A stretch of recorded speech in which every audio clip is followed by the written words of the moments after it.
예. 네, 이어서 하겠습니다. 근데 이제 다만 유일하게 우리가 만약에 노동자로 살아간다면은요, 음. 어쩔 수 없이 불가피하게 공부를 좀 해야 하는 분야가 있어요. 이게 뭐냐면 노동에 관한 다양한 법률과 현장에 대한 지식들입니다. 이건 어쩔 수가 없어요. 누가 가르쳐 주지 않기 때문에 스스로 배워나가야 됩니다. 근데 매우 안타까운 일은 한국은 노동에 대한 기본적인 교육이 제도 교육에서 거의 빵점에 가깝습니다. 제가 요즘 우리 첫째 아이가 고1인데 중간고사 기간이어서 사회 문제를 저한테 물어봐요. 경제 분야라서요. 근데 교과서를 이렇게 보면 뭐야 이게 이런 생각이 들어요. 음. 주류 경제학의 이야기를 너무 진리인 듯이 가감없이 써놓고 그걸 답으로 만들어 놓습니다. 뭐 문제가 이래요. 자유무역이 얼마나 좋은지 긍정적인 효과를 세 개를 쓰시오. 뭐 이런 식입니다. 근데 정작 교과서를 보면 노동, 파업, 근로기준법이라고 불리는 노동자의 권리 이런 것들은 거의 없어요. 음. 근데 사실 우리 아이들은 대부분 노동자로 자랄 건데요. 자유무역이 왜 좋은가를 그것도 주류 경제학의 시각만 주르르 교과서에 적는 게 아니고 삶의 제일 직접적인 이야기들, 그러니까 노동에 대한 이야기가 어렸을 때부터 교육이 돼야 됩니다. 음. 근데 이게 우리나라는 거의 빵점에 가깝더라고요. 되게 안타깝습니다. 그러니까 이걸 정규 교육에서 못 배우니까 우리가 성인이 돼서 따로 공부를 해야 돼요. 음. 그러니까 얼마나 인생에 많은 낭비고 고통입니까? 제가 오늘 드리는 말씀이 정규 교육에서 많은 그 예비 노동자들에게 교육이 됐으면 하는 바람이 되게 강합니다. 예. 서설은 이 정도로 하고요. 불법 파견, 위장 도급의 본질적인 모습이 어떤 건지를 좀 살펴보려고 합니다. 예. 불법 파견을 이해하기 위해서는요, 고용 혹은 노동 시장의 유연성이라는 개념을 이해해야 되는데요. 유연성이라는 말은 굉장히 기만적이죠. 왠지 좋은 용어처럼 들리잖아요. 근데 정확하게 말하면 해고의 자유, 잦은 해고, 쉬운 해고 이걸 지금 뜻하는 말입니다. 그래서 저는 유연성이라는 말을 굉장히 쓰기 싫어하는데 음. 일반적으로 이렇게 말을 쓰니까 이해를 위해서 오늘만 그렇게 쓰겠습니다. 예. 그리고 제가 결론적으로도 말씀을 드리겠지만 저는 4차 산업혁명 시대 이후에 여러 산업적인 격변이 일어나면은요. 노동의 유연성은 어쩔 수 없이 우리 노동이 직면해야 되는 문제라고 생각을 해요. 아, 예. 예, 그러니까 무조건 노동 유연성은 반대야. 해고는 절대 반대야. 이런 생각을 저는 안 갖고 있다는 겁니다. 음. 산업 자체가 통째로 없어지는 시대가 올 거예요. 근데 어떤 경우에도 노동자를 해고해서는 안 된다라고 생각을 하면 경제를 발전시킬 수 있는 답이 보이지를 않습니다. 제가 이런 생각을 갖고 있다는 걸 전제로 말씀을 드립니다. 음. 이 유연성 문제를 이해를 하기 위해서 가장 많이 인용되는 사례가 우산장수, 집신장수 이야기입니다. 음. 우리나라 전래동화죠. 한 어머니가 두 자식을 키워요. 그런데 첫째는 우산을 팝니다. 둘째는 집신을 팔아요. 그래서 비가 오면 어머니가 걱정이 너무 심해집니다. 아이고, 우리 둘째 집신 안 팔려서 어떻게 하나 고민을 하죠. 근데 날씨가 화창하게 개면 어머니는 또 걱정을 해요. 아이고, 우리 첫째 우산 안 팔려서 어떡하나. 어머니의 걱정이 마를 날이 없는 겁니다. 근데 요때 고용의 유연성이 확보되면 문제를 해결할 수 있다가 쉬운 해고를 주장하는 이들의 이야기입니다. 우산 공장하고 집신 공장이 있어요. 그런데 이제 장마철이 되면 비가 많이 오죠. 우산이 잘 팔릴 겁니다. 그러면 우산 공장은 노동자들을 많이 고용해야 돼요. 그런데 장마철 그때 한철을 보고 노동자들을 대거 고용을 하면 겨울에는 노동자들이 놀아야 되잖아요. 근데 월급은 안 줄 수가 없죠. 이러면 기업이 어떻게 살아가느냐 이런 주장입니다. 반면에 집신 공장은요. 비가 올 때는 집신이 안 팔립니다. 이때도 노동자가 노는데 월급을 줘야 돼요. 공장 입장에서는 손해죠. 그래서 등장하는 게 노동시장의 유연성이라는 개념입니다. 장마철에는 노동자들에게 우산 공장에 취직을 시켜서 일을 하게 해요. 그 음. 다음에 장마철이 끝나면 이 노동자들을 집신 공장에 취직을 시키는 겁니다. 이렇게 해고하고 취업이 자유로우면 노동자들도 계속해서 일자리를 얻을 수가 있어서 좋고 공장들도 줄 돈만 딱딱 주고 효율적으로 노동자들을 이용할 수 있어서 원가가 절감돼서 좋고 원가가 절감되면 우산 가격, 집신 가격도 합리적으로 떨어질 테니까 소비자한테도 이득이다. 뭐 이런 소리인 겁니다. 요 이야기가 옳으냐 그르냐를 따지기 전에요. 우선 살펴봐야 되는 게 있습니다. 뭐냐면 제가 조금 전에 말씀드렸던 집신 공장과 우산 공장 사례가 노동자들을 쉽게 해고를 해서 효율적으로 만드는 것처럼 보이는 저 사례가 일단 효율적이라고 치겠습니다. 왜냐하면 일견 효율적으로 보이기도 하니까요. 자, 그러면 저렇게 효율성이 높아져서 우산 공장하고 집신 공장이 돈을 더 많이 벌었다고 가정을 해보겠습니다. 그러면 이 과정에서 두 회사가 돈을 더 많이 버는데 제일 공헌을 많이 한 사람이 누구일까요? 이게 이제 퀴즈의 첫 번째 출발입니다. 일단 우산공장 사장님하고 집신공장 사장님은 절대 아니에요. 아무것도 기여한 게 없습니다. 이분들이 뭘 공헌한 게 있습니까? 노동자들 채용했다, 해고했다, 월급 정해진 대로 주고, 이게 다잖아요. 아무것도 공헌을 한 게 없습니다. 그러면 누가 제일 개고생을 했고 누가 제일 공헌을 했느냐? 당연히 우산공장과 집신공장을 오가면서 일을 한 노동자들입니다. 이 노동자들 우산 만들면서 그 과정이 이제 손에 좀 익을만 하면, 야, 장마철 끝났으니까 해고돼 버립니다. 그러면 이제 다시 집신 공장으로 우르르 몰려가서 집신 만드는 일 배워야 돼요. 그래서 손에 익을만 하면 또 쫓겨납니다. 또 우산 공장으로 가야 돼요. 또 우산 만드는 거 까먹은 거 다시 배워야 됩니다. 이 노동자들이 그 과정에서 일자리를 잃을 수도 있고 개고생하는 과정도 있는데, 이걸 서로 계산해서 빼더라도요, 저 고용유연화를 통해서 누군가가 돈을 더 많이 벌었다면 그 돈의 가장 큰 권리를 가지는 사람은 당연히 기여가 제일 높은 노동자여야 한다는 겁니다. 그러면 당연히 분배도 노동자들에게 더 많이 줘야 되는 거죠. 원론적으로 볼 때 비정규직으로 고용 불안정에 시달리면서 이 사람들이 제일 고생을 했으니까 더 많이 월급을 받아야 돼요. 그런데 우리 사회는 고용유연화를 정반대로 생각을 합니다. 비정규직을 두는 이유가, 파견직을 두는 이유가 그 사람들에게 더 많은 것을 기여하게 하는 대신에 월급을 더 주는 게 아니고 월급을 덜 줘도 되니까 그걸 쓴다, 이렇게 근본부터 뒤집고 있는 겁니다. 그러니까 원론적으로 이야기를 하면 저는 비정규직이나 고용불안에 시달리는 노동자들에게 정규직보다 더 많은 월급을 줘야 된다고 믿어요, 저는요. 근데 그게 이제 너무 국내 정서에 안 맞잖아요. 예. 그래서 그게 정서상 안 된다면 최소한 동일 노동 동일 임금의 원칙은 지켜져야 됩니다. 같은 노동을 하니까요. 아니, 자본 니들이 일 시킬 때 비정규직이라고 덜 시키는 게 아니잖아요. 파견업체라고 일을 덜 시키는 것도 아니잖아요. 그러면 최소한 동일 노동 동일 임금 원칙이라도 지켜야 되는데 우리는 일단 이거부터 안 지키고 있는 겁니다. 그러면 또 한 가지요. 집신장수 우산장수 이야기에서 짚고 넘어가야 할 대목은요. 그러면 노동자들은 유연화라는 명목으로 비정규직 파견으로 내몰리고 나면 기업은 분명히 새로운 이익이 생겼는데 이 이익을 누가 그러면 제일 많이 챙겨갔을까 하는 문제입니다. 일단 노동자는 아니니까요. 노동자한테는 돈을 덜 주니까요. 그러면 일단 많은 사람들이 이 질문을 들으면 직관적으로 그거야 당연히 자본이 더 챙겨갔겠지. 정규직 비정규직화하고 비정규직이면 오히려 월급 덜 주고 그 이익을 다 자본이 챙겨갔겠지라고 생각을 해요. 그런데 회계장부를 가만히 들여다보면 의외로 그렇지도 않습니다. 그러니까 파리바게트 같은 경우는요. 지금 본사가 직영하는 곳에서 일하는 정규직 제빵사 연봉이 한 3,200만 원 정도 된대요. 예. 그런데 지금 이번에 불법 파견으로 결론이 난 도급업체들이 고용하는 제빵사들의 연봉이 한 2,800 정도 된답니다. 그러면 한 400 정도 차이가 나죠. 만약에 5천 명이 넘는 제빵사들을 다 정규직으로 전환을 했어요. 그러면 파리바게트가 얼마 정도 돈을 더 내야 되냐면 2,800을 3,200으로 맞춰줘야 됩니다. 제가 보기엔 실제로 맞춰줄 것 같지는 않아요. 그런데 맞춰준다고 가정을 해보겠습니다. 예. 그러면 1인당 400만 원을 더 주는 겁니다. 5천 명입니다. 계산을 해보면 200억밖에 안 돼요. 근데 얘네 1년 순영업이익이 600억입니다. 충분히 될 수 있는 수준이라는 겁니다. 그러니까 망한다 하는 이야기는 다 헛소리예요. 근데 계산을 조금 더 정밀하게 해보겠습니다. 어떤 분들은 이렇게 반발을 해요. 아니, 회사가 노동자들을 고용을 할 때 들어가는 돈이 월급뿐인 줄 아냐? 4대 보험도 내야 되고 국민연금도 내야 되고 이런 거 다 있잖냐? 이렇게 말씀들을 하세요. 이제 맞습니다. 그런데 저 노동자들을 도급으로 몰아낸 뒤에 파리바게트가 그 도급업체한테 사용료를 지불을 합니다. 야, 우리가 주는 돈으로 노동자들 월급도 주고 경비도 쓰시고 뭐 이렇게 다 회사 운영하세요 하고 도급업체들한테 돈을 지불을 하는 겁니다. 그러면 그 도급업체가 도급업체 노동자들에게 4대 보험, 국민연금 이런 거 안 주나요? 당연히 줍니다. 그러면 파리바게트가 도급업체한테 주는 사용료에는 그게 이미 다 포함이 되는 겁니다. 그걸 만약에 포함을 안 해서 주면 도급업체들은 다 망해요. 그러니까 이 말은 결과적으로 보면 5천 명의 노동자들이 도급업체 소속이건 본사 소속이건 4대 보험, 국민연금 이런 돈은 다 본사에서 나가는 겁니다. 약간의 연봉 차이는 있을 수가 있죠. 예. 문제는요.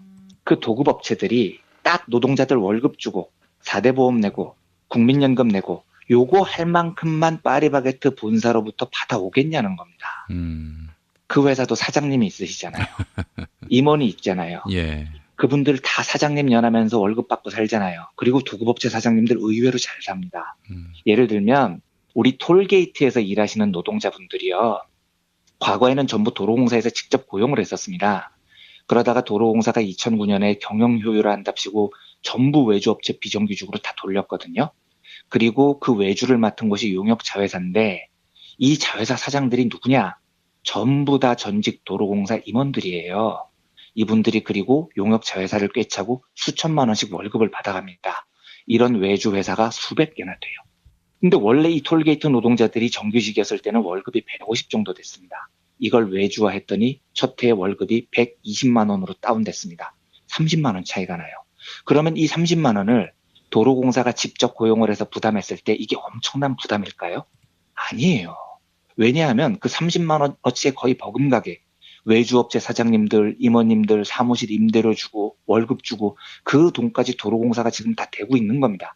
도로공사가 안 대주면 그 외주회사는 못 살아남으니까요. 예. 그러면 그 퇴직한 도로공사 임원님들, 외주업체 사장님들 돈 대주는 거 다시 회수를 하면 정작 비정규직을 정규직으로 전환하는데 드는 비용이 의외로 그렇게 크지 않습니다. 파리바게트만 해도 지금 협력 외주업체가 11곳이에요. 그런데 이 11곳 사장님들 땅 파먹고 살겠습니까? 다 파리바게트로부터 받는 용역비 중에 노동자들한테 일부를 주고 나머지는 자기들 월급 받고 회사 운영하는 겁니다.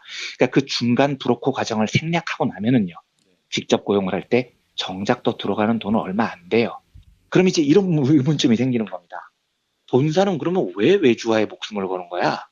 자본은 왜 노동시장 유연화에 목숨을 걸지? 이익 손실표를 보면 정작 유연화를 통해서 가장 큰 손실을 보는 쪽은 개고생하는 노동자들입니다. 그리고 본사는 이익을 조금 봐요, 조금. 그리고 제일 큰 이익을 보는 쪽은 의외로 브로커 역할을 하는 외주업체들이에요. 그러면 본사 입장에서는 별로 큰 이익도 아닌데 사회적 지탄을 받으면서까지 이 일을 하는 이유가 뭘까요? 여기에 문제의 본질이 있습니다. 그 이유는 바로 뭐냐면요. 돈 문제가 아니에요. 노동을 통제하고 압살하기 위해서 지금 이 일을 하고 있는 겁니다. 예를 들어 보겠습니다. 구미 지역에 아사히 글라스라는 회사가 있습니다. 이 문제는 제가 따로 한번 소개를 해드리고 싶을 정도입니다. 진짜 문제가 심각해요. 근데 이 아사히 글라스는 구미 지역에 있기 때문에 아마 김수민 평론가께서 진짜 제일 잘 아실 거예요. 그런데 여기도 최근에 고용노동부가 2년 만에 이 회사도 불법 파견했다 인정하고 파견 노동자 178명 불법 파견하지 말고 직접 고용하라 하고 지시를 했습니다. 이번 주에요. 근데 여기가 이 불법 파견 문제가 어떻게 불거지기 시작했냐면 여기도 다 도급 하청으로 지금 노동자들을 고용을 하고 있었는데 2015년 5월에 하청업체 중에 GTS라는 곳이 있었습니다. 아사히 글라스 이제 하청을 맡은 업체죠. 그런데 이 하청업체 소속 노동자들이 노동조합을 결성을 했어요. 우리나라 헌법에 보장된 노동 3권입니다. 그런데 노동조합을 딱 결성하자마자 아사히 글라스가 본사가요. 바로 도급 계약을 해지해버리는 겁니다. 아사히 글라스는 그럴 권력이 없어요. 왜냐하면 자기 회사 노동자들이 아니지 않습니까? 하청업체 노동자들이 노동조합을 결성하건 말건 지들하고 뭔 상관이 있어요. 그런데도 바로 도급 계약을 취소해버림으로써 그 노동자들이 노조에 가입하는 걸 원천적으로 차단을 해버리는 겁니다. 얘네들이 진짜로 하고 싶은 건 이겁니다. 고용 유연성의 본질은 노동자들이 노동조합을 결성하고 노동자들의 기본권을 주장을 하는 것을 원천적으로 차단하기 위해서 지금 이 짓을 하고 있다는 겁니다. 실제로 무슨 어마무시한 경제적 이익을 목적으로 한 게 아니라는 거죠. 그냥 노동자들이 노동자의 권리를 주장하는 꼴이 보기 싫고요. 그리고 노동자들을 압살하라는 철학을 위해서 이 짓을 합니다. 그래서 다 외주를 주고 노동자들이 단결할 기미만 보이면 하청 우리 안 줍니다. 이렇게 바꿔버리죠. 또 한 가지 산재가 나도 책임지기 싫은 거예요. 노동자가 부상을 입거나 죽으면 우리 책임 아니고 도급 책임이다. 이렇게 말을 지금 하고 싶은 겁니다. 그러니까 제가 처음에도 말씀드렸지만 저는 앞으로 경제가 더 고도화되고 산업이 더 활발히 교체가 되면 우리 노동계가 고용 유연화라는 문제는 결국은 직면을 하게 될 거라고 봐요. 그런데 이 문제를 풀기 위해서 즉 고용 유연화가 가능하려면은요. 한 사회가 갖고 있는 노동에 대한 철학이 바로 서야 됩니다. 그렇죠. 그러니까 애초부터 고용 유연화가 노동자 압살, 노동자 권리 박탈, 기업의 책임 회피, 노조 파괴 이런 걸 목적으로 진행이 된다면 도저히 합의가 안 됩니다. 이건 노동자들 니들 나가 죽어를 전제로 하는데 이게 어떻게 합의가 되겠어요. 그러니까 자본이 자주 이야기를 하는 게 이런 거예요. 야, 독일도 노사정 대타협으로 고용 유연성이 높아져서 경제가 지금 성장하고 일자리가 늘고 있지 않느냐 이 이야기를 하는데 진짜 웃기는 소리입니다. 독일은요. 총리가 공기업 파업 노동자들이 파업을 끝나고 났을 때 노조를 찾아가요. 그래서 너희가 자랑스럽다. 노조가 잘 싸워줬다. 이렇게 격려를 하는 나라입니다. 물론 이런 나라에서도 고용 유연성에 대한 사회적인 합의가 있을 때 진통이 있었죠. 노조에서는 당연히 반대했습니다. 하지만 궁극적으로 그 합의가 될 수 있었던 건 그 나라는요. 고용 유연성 확보의 목적이 노동자 압살이 아니에요.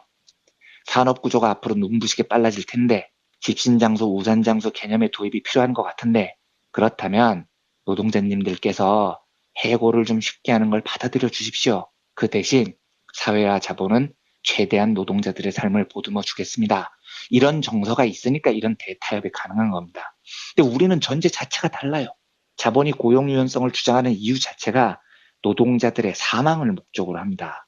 그리고 그걸 반대하는 게 노동계의 탐욕이라고 억지 주장을 해요. 웃기는 소리입니다. 해고되면 죽는 세상을 만들어 놓고 자 독일처럼 타협합시다요. 여러분들은 빨리빨리 해고되시고요. 그리고 나가 뒤지세요. 아니 이렇게 주장하는 쪽하고 어떻게 타협이 되겠냐는 겁니다. 그러니까 제가 분명히 말씀드리지만 저는 노사정 대타협이 언젠가는 필요하다고 보는 쪽이에요. 고용 유연성 문제에 대해서도 언젠가는 우리 노동자들이 조금의 희생을 감수하고라도 받아들여야 될 때가 올 수도 있습니다.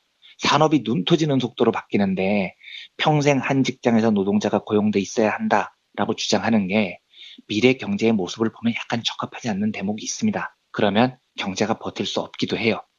그리고 그 시기가 제 느낌상 얼마 남지 않은 것도 사실입니다. 그런데요. 노조가 양보를 감수하고라도 이 문제에 타협에 나서야 한다면 전제가 분명히 있어야 됩니다. 고용 유연성 아젠다가 노조를 박살내고 노동자들을 다 나가 뒤지도록 하는 걸 전제로 해서는 안 된다는 거예요. 지금 우리 사회에서 이 문제에 대해서 노사정 사회적 대타협이 일어날 수 없는 이유는 저는 100% 확신합니다. 그 책임은요. 자본에게 있습니다. 전적으로 이들 책임입니다. 네. 우리가 정말 한국 경제를 위해서 고용 유연성 문제를 논의해야 된다면 집신 공장에서 일을 하다가 우산 공장에서 일을 해야 하는 그리고 그 과정에서 직업을 잃을 수도 있는 그 고통을 겪어야 하는 노동자들에 대한 사회적 대책 마련에 자본이 먼저 진지하게 고민을 해야 돼요. 만약에 자본이 진심으로 그 문제에 대해서 변한다면 저도 노동계를 설득하는 데 나설 용의가 있습니다. 하지만 지금은 절대 안 됩니다. 절대 못해요. 저는 오히려 노동자들하고 함께 더 거칠게 싸울 겁니다. 왜냐? 해고되면 나가 죽는 사회를 만들어 놓고 법인세 3% 올리자면 죽는 소리하고 실업수당 높이자면 포퓰리즘이라고 지랄하는 놈들하고 어떻게 협상 테이블에 앉을 수가 있겠습니까? 예.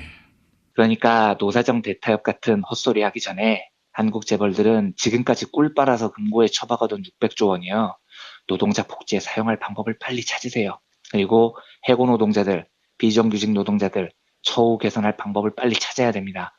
그 진정성이 믿어지고 우산 공장에서 집신 공장으로 옮겨지는 과정에 해고되는 기간이 있어도 노동자들의 생존이 보장되는 그 사회가 와야 우리도 비로소 고용 유연화에 대한 진지한 논의를 시작할 수 있는 겁니다. 오늘 되게 많이 지루하셨을 텐데요. 이게 좀 공부를 해야 되는 대목이어서 그렇습니다. 아닙니다. 예, 좀 죄송스럽고요. 어쨌든 오늘은 원론적인 고용 유연성에 대해서 말씀드렸고 내일은 오늘 공부를 바탕으로 해서 파리바게트에 대해서 좀 구체적인 논쟁들을 하나하나 살펴보겠습니다. 예. 저는 사실 신자유주의, 이 해고가 얼마든지 가능한 그런 세상, 또 학생들이 학점의 노예, 취업의 노예가 되는 세상, 치밀한 기획이 있었다고 생각합니다. 그럼요. 자본의 설계입니다. 예. 더 이상 대학가에서 투쟁하지 않도록 노동자들이 노동운동 벌이지 못하도록 하는. 그렇습니다. 네. 다급하게 만들어 놓으면 투쟁하기 어렵죠. 이걸 좀 본다면은 노예처럼 살 것인가 아닌가에 대한 그런 분명한 철학이 생길 것도 같은데, 예. 스스로 노예의 길을 택하는 분들도 있는 것 같아서 안타깝고요. 예. 내일 또 마저 듣겠습니다. 네, 감사합니다. 예. 자, 오늘 이원백 기자님, 어제 이어서 오늘도 파리바게트 얘기죠? 네, 파리바게트 불법 파견 문제를 어제 이어서 구체적으로 살펴보는 시간을 가져보려고 합니다. 어제 이어서 똑같이 죄송스러운 이야기인데요. 역시 달라지는 건 없습니다. 이게 공부가 좀 필요한 영역이어서 조금은 어렵고 수업 듣는 기분이 드실 수도 있을 겁니다. 특히 위장 도급, 불법 파견 이렇게 불리는 영역은 상당히 복잡해서 이해가 좀 쉽지 않기는 합니다. 예. 우리가 위장 도급 혹은 불법 파견을 정확히 이해하기 위해서는요. 파견하고 도급이라는 두 용어의 차이를 알아야 됩니다. 이게 벌써 어렵죠. 이제 큰일 났습니다. 그런데 도급은 일을 완성해달라라고 요구를 하고요. 그 대가로 돈을 주는 겁니다. 예를 들면 김용민 브리핑을 제작하시는 김용민 PD님이 너무 바쁜 거예요. 그래서 김프로라는 방송 전문 제작자한테 도급을 줍니다. 야, 내가 한 달에 1,000만 원을 줄 테니까 네가 김용민 브리핑을 완성해서 테이프로 가져와 라고 하는 계약이 바로 도급이라고 말합니다. 아니, 뭐 김프로한테 1,000만 원씩이나 줘요? 그러면 500으로 할까요? 다시 편집하고 다시 할까요? 뭐 예니까. 예, 예. 네. 근데 여기서 잠깐 그 예라고 말씀을 하셔서 한 가지만 해명을 드리면, 이렇게 예를 들 때 제가 김프로나 김 PD님을 자주 드는 이유는, 감히 이런 예를 들 때 제가 마음의 스승으로 생각하는 정선태 교수님을 감히 들먹일 수가 없어서 그런 겁니다. 예. 이게 40대 출연자들끼리 교수님을 멀리한다는 말씀은 부디 오해에서 나온 말씀이시니까 제 마음의 스승이신 교수님께서 이 발언을 제고해 주시기를 간곡히 청합니다. 아, 우리 정선태 교수님이 굉장히 그 속이 좁은 분이라 그런 말씀을 매기는 걸로 할 거예요. 아마 그런 말씀 아예 안 하시는 게 좋습니다. 초반부 덜어내고 다시 할까요? 리시브를 그렇게 하시면 제가 뭐거든요. 예. 큰일 났네 진짜. 네. 그러면 이제 도급과 비교해서 파견은 뭐냐? 이거는요. 김용민 PD님이 똑같이 너무 바빠요. 그래서 이거를 도와줄 사람이 필요한 겁니다. 노동자를 고용해야 되겠는데 노동자들을 직접 고용하면 노조도 만들고 귀찮을 것 같아요. 그런데 이때 주변을 살펴보니까 이완배라는 인력 공급업자가 있었던 거예요. 예. 그래서 이제 이완배한테 이야기를 해요. 야, 노동자 2명만 보내봐. 엔지니어 1명하고 작가 1명하고 2명만 파견해봐. 이렇게 얘기를 하는 겁니다. 요걸 파견이라고 얘기를 해요. 이 차이가 이해가 돼야 됩니다. 도급은 돈을 주고 김프로한테 제작을 통째로 맡기는 거예요. 반면에 파견은 프로그램을 만드는 건 여전히 김 PD님이십니다. 다만 노동하는 노동력만 이완배라는 인력 제공업자한테 제공을 받는 거죠. 여기에서 핵심 차이는 어떤 거냐면 도급을 맡기면 제작을 김프로에게 아예 맡기는 거고 파견 노동자를 쓰면 제작을 김용민 PD님이 하는 겁니다. 이게 왜 중요하냐면 이 두 형태는 노동자들을 누가 통제하느냐의 차이로 이어지기 때문입니다. 예를 들면 도급이라면요. 노동자들을 누가 통제할까요? 김용민의 브리핑이라는 프로그램을 만들면서요. 이 통제하는 사람은 김프로가 됩니다. 왜냐하면 프로그램의 제작 권한을 김프로가 통째로 받아왔거든요. 그러니까 제작 지휘도 김프로가 하고 노동자들 통제도 도급업체 사장인 김프로가 하는 겁니다. 근데 반면에 파견이면 노동자들을 누가 통제하느냐? 이때는 인력을 제공한 이완배라는 사람이 통제를 하는 게 아니고요. 김용민 PD님이 직접 통제를 합니다. 왜냐하면 프로그램 제작 권한은 여전히 김용민 PD님께 있으니까요. 그래서 비록 파견 나온 노동자들의 소속이 파견업체에 있지만 그 노동자들을 통제하는 권한은 용민 PD님이 갖는 겁니다. 자, 이제 조금 어렵지만 일단 이게 이해됐다고 가정을 하고요. 그렇다면 대한민국에는요. 파견법, 정확히 말하면 파견 근로자 보호 등에 관한 법률이라는 게 있는데요. 이 법을 어떻게 규정을 하냐면 아무 업종이나 다 파견을 허용해 주지 않습니다. 왜냐하면 이 모든 업종에서 만약에 파견을 허용하면 어제 말씀드렸듯이 자본은 그게 경제적으로 크게 이익이 안 되더라도요. 근본적으로 노조 만들고 이런 꼴을 보기 싫기 때문에 필요한 노동력을 다 파견으로 대체를 하려고 해요. 그래서 법으로 파견을 할 수 있는 업종을 딱 제한을 해놓지 않으면 자본은 그냥 모든 노동자들을 파견으로 쓸 겁니다. 이런 자본가들의 횡포를 견제하기 위해서 일종의 장치를 만들어 놓은 겁니다. 업종을 제한을 해놨어요. 이 제한된 업종이 32개입니다. 타자, 전화 외판, 운전, 수금, 건물 청소, 번역, 재무, 컴퓨터 등등 주로 서비스 업종에 포함이 된 32개 업종에서만 파견이 가능한 겁니다. 여기서 중요한 건 제조업은 이 파견을 못하게 돼 있습니다. 허용업종에 포함이 안 돼 있어요. 그런데 많아 보이던데요. 그러니까 이제 그게 문제인 거죠. 그까지 설명을 조금 더 나가보겠습니다. 예. 근데 원론적으로 만약에 제조업도 파견을 가능하게 정해놓으면 난리가 났겠죠. 현대자동차, 현대중공업, 노동자들을 다 파견으로 처리할 겁니다. 직접 고용 한 명도 없어져요. 그래서 법으로 제조업은 파견을 못하도록 지금 막아놓은 겁니다. 그런데 지금 김용민 PD님께서 지적을 하셨듯이요. 여기서 호락호락 물러날 자본이 아니죠. 법망의 빈 구석을 파고들어서라도 자본은 정규직 노동자보다도 파견 형태로 노동자를 쓰려고 합니다. 이래서 어떻게 하느냐? 사내하청이라는 묘한 형태를 만들어내요.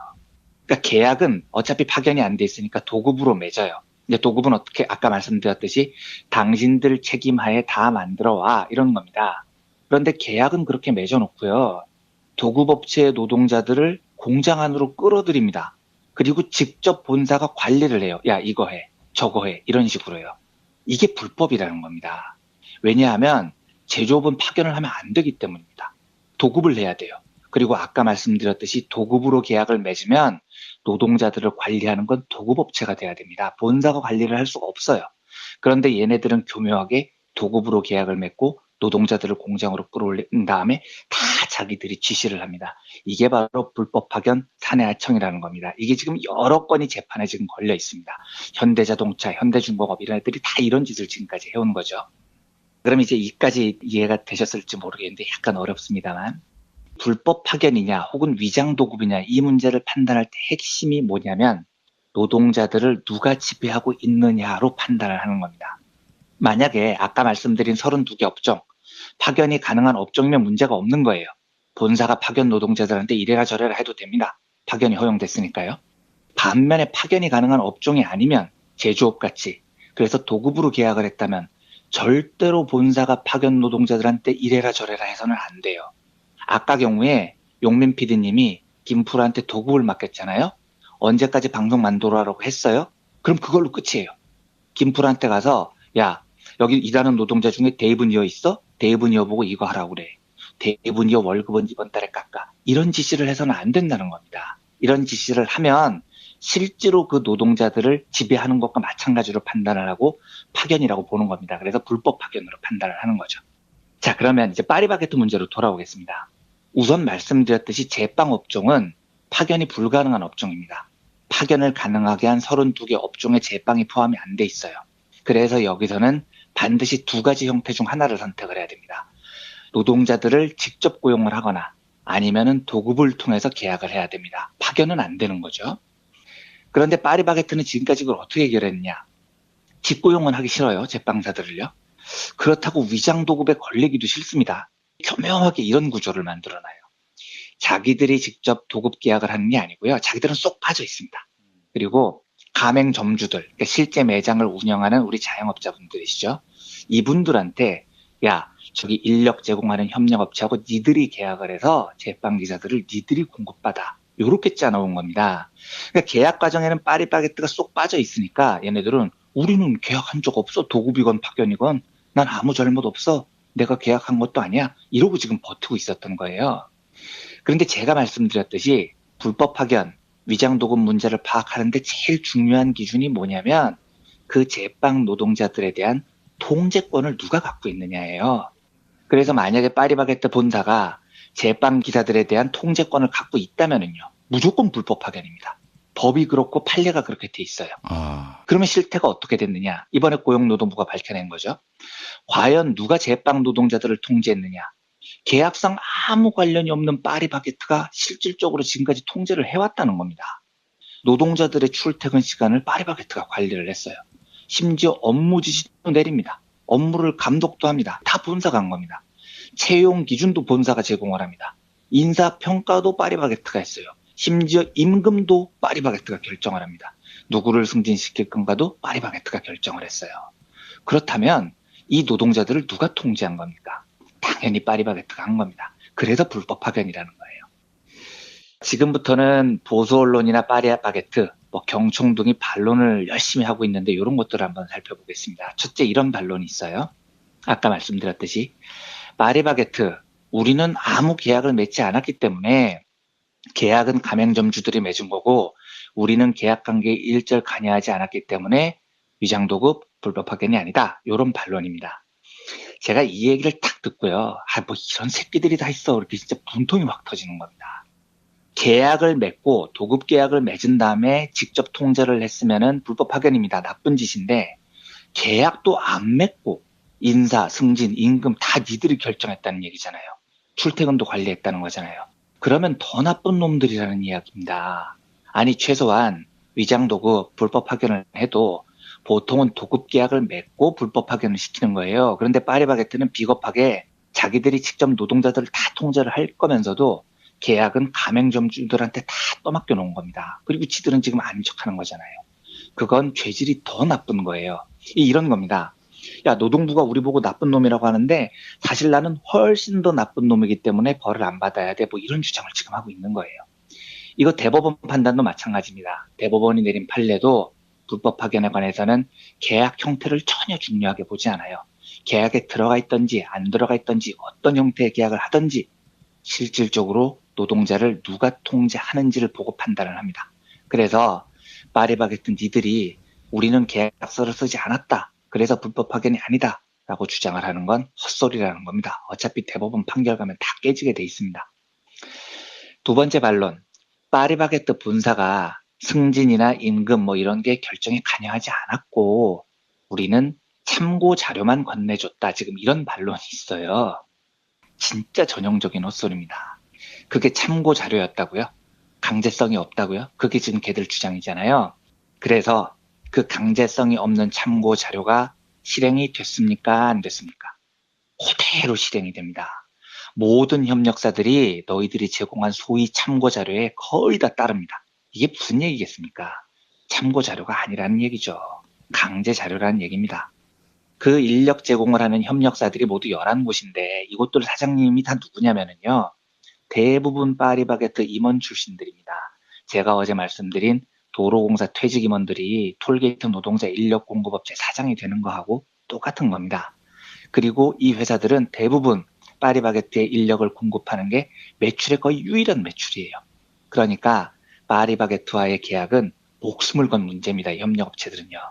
그런데 그런 회사들한테 파리바게뜨가 참고하세요 하고 참고 자료를 합시고 노동자들 월급은 얼마 주고 뽑을 땐 이런 사람 뽑고 이런 자료를 줬어요. 그러면 협력사들이 그 참고 자료를 거부를 할 수가 있겠습니까? 예? 그러니까 제가 이런 일이 있을 때마다 참고 자료였다, 참고하라고 줬다 이런 개소리들 하는 놈들 보면 진짜 양심을 어디다 팔았나 싶습니다. 파리바게뜨 니들이 울트라 갑이고요. 니들이 참고 자료를 합시고 내려보내면 그게 협력사들한테는 어길 수 없는 법이 됩니다. 협력업체 11곳 중에 니들이 보낸 그 참고 자료 참고만 하고 안 따른 회사 몇 곳 있는지 까보세요. 없잖아요. 예, 그런 겁니다. 그게 바로 참고 자료가 아니고 명령이고 통제라는 겁니다. 예. 셋째로 협력사 사장들이 파리바게뜨 퇴직 임원이지만 전부 다 제빵사 출신들이고 10년 이상 독립적으로 운영을 해왔으므로 위장도급이 아니다라고 파리바게뜨가 반론을 하고 있어요. 예. 진짜 놀고 있는 거죠. 그러니까 10년 이상 독립적인 경영을 해왔대요. 아니 그 회사들 대부분이 10년 동안 파리바게뜨 한 곳하고만 계약을 해왔습니다. 예? 그게 독립인가요? 그건 독립이 아니고요. 니들이 10년 동안 퇴직 임원들하고 짝짝꿍해서 위장도급으로 10년 동안 노동자들을 등쳐먹었다는 증거입니다. 10년 독립경영 같은 소리하고 자빠져 있는 거죠.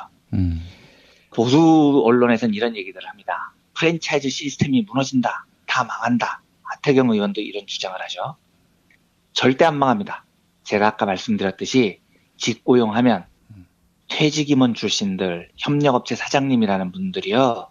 그분들이 운영하는 회사 비용 다 절감할 수 있어요. 사장님들한테 주는 임금도 다 절감할 수 있습니다. 그 비용만 줄여도 실제로 본사가 직고용하면서 더 드는 비용은 얼마 차이 안 나요. 제가 어제도 말씀드렸지만요. 게다가 파리바게뜨 1년 영업이익이 600억 원이 넘습니다. 이번 5,000명 직고용으로 드는 추가 비용 많이 잡아도 200억 정도일 겁니다. 당연히 감당할 수 있어요. 그런데 파리바게뜨는 최근 6년 동안 주주들에게 배당만 381억 원을 줬습니다. 이 회사는 비상장 기업이어서 소액 주주가 아예 없어요. 그럼 배당금 381억 원은 전부 누구한테 갔느냐?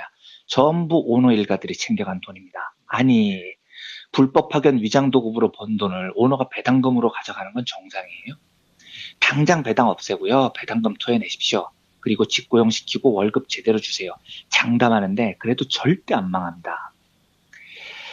제가 이제 이틀에 걸쳐서 고용유연화 파리바게뜨 이슈를 좀 길게 다뤘는데요. 좀 복잡하지만 이게 공부가 좀 필요한 영역이어서 제가 이제 편안한 명절 연휴를 앞두고 무리해서 이 이야기를 좀 끌고 왔습니다. 양해해 주셨으면 좋겠습니다.